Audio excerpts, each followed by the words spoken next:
செமையான செட்டிநாட்டு mutton gravy எப்படி செய்யலாங்க பார்க்கலாம் வாங்க வீடியோக்குள்ள போவோம். குக்கரில் கொஞ்சமாக எண்ணெய் ஊற்றி வச்சுருக்கேன். கொஞ்சம் மஞ்சள் பொடி கொஞ்சம் போட்டுக்கிறேன்.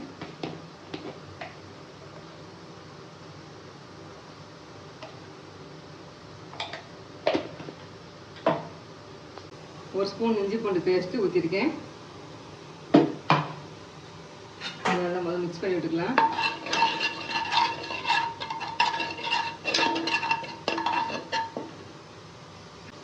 மஞ்சள் இஞ்சி பூண்டு போட்டு நல்லா மிக்ஸ் பண்ணி விட்டுருக்கேன். அதை மட்டன் வந்து சேர்த்துக்கிறேன்.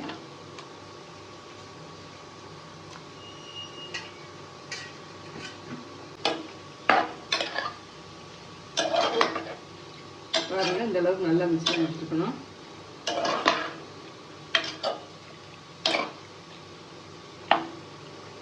இப்போ கொஞ்சோண்டு உப்பும் மிளகாத்தூள் கொஞ்சம் போட போகிறேன். கொஞ்சம் உப்பு போட்டுக்கலாம்.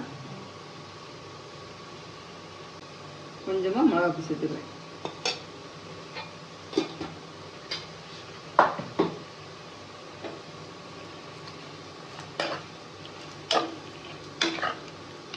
நல்லா ஒன்றா மிக்ஸ் பண்ணியாச்சு. ஒரு 5 நிமிஷம் வந்து குக்கரை வந்து விசில் போடாமல் மூடி வைக்க போகிறேன்.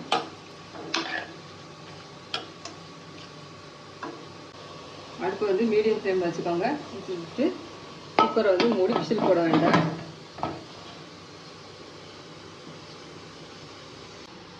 ஃப்ரெஷ்ஷாக மசாலா வச்சுக்கலாம். எண்ணெயெல்லாம் ஊற்றணும் தேவையில்லை. ஒரு ஸ்பூன் வந்து மிளகு சேர்த்துக்கிறேன். எல்லாமே ஒன்றா சேர்த்து வறுத்துக்கலாம். ஒரு ஸ்பூன் சீரகம், ஒரு ஸ்பூன் மல்லி. நம்ம வந்து மிளகாப்பொடி போட்டு வேக வச்சுருக்கோம். நான் 3 வத்தல் போட்டுக்கிறேன். உங்களுக்கு தேவை தக்கன போட்டுக்கோங்க.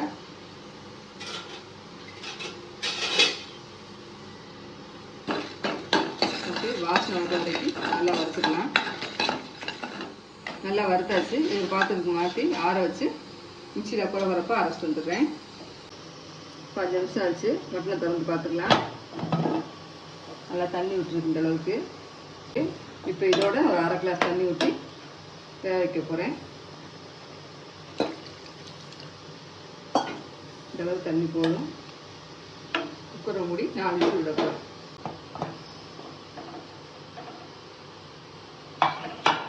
குக்கரை ஓப்பன் பண்ணி பார்த்துக்கலாம். இந்த அளவுக்கு நல்லா வந்துருக்கு. ஒரு கடாயில் நல்லெண்ணெய் ஊற்றி தாளிச்சிக்கலாம். நல்லெண்ணெய் ஊற்றினா நல்லாயிருக்கும். கூட கொஞ்சம் எண்ணெய் ஊற்றிக்கோங்க. இப்போ கட் பண்ணி வச்சுக்க வெங்காயத்தை சேர்த்துப்பேன்.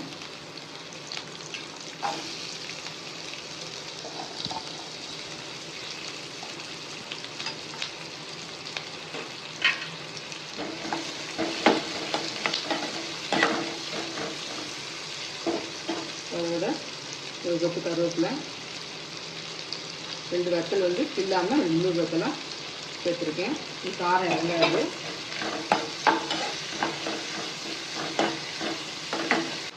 வெங்காயம் இந்த அளவுக்கு நல்லா வதங்கிடுச்சு. வேக வச்ச மட்டனை வந்து அதை சேர்த்துக்கலாம். தண்ணியோடய சேர்த்துக்கலாம். அப்படியே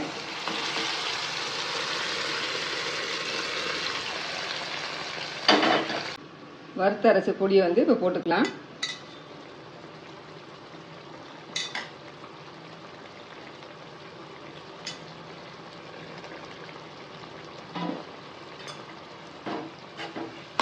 இந்த மிளகு இந்த இதெல்லாம் போட்டு வாசம் நல்லா சூப்பராக வந்துட்டு இருக்கு.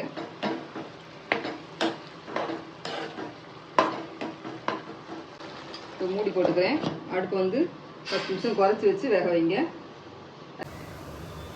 ஓப்பன் பண்ணி பார்த்துக்கலாம். 10 நிமிஷம் ஆயிடுச்சு. சூப்பராக எண்ணெயெல்லாம் பிரிஞ்சு வந்துருக்கு. ட்ரை ஆகிடுச்சு. சாப்பாட்டில் பண்ணி சாப்பிட்ற அளவுக்கு கரெக்டாக இருக்கும். இது 2 கஸ்தூரி மேத்தி இருந்துச்சு. அதை கொஞ்சம் போட்டு அடுப்பு ஆஃப் பண்ணிக்கிறேன்.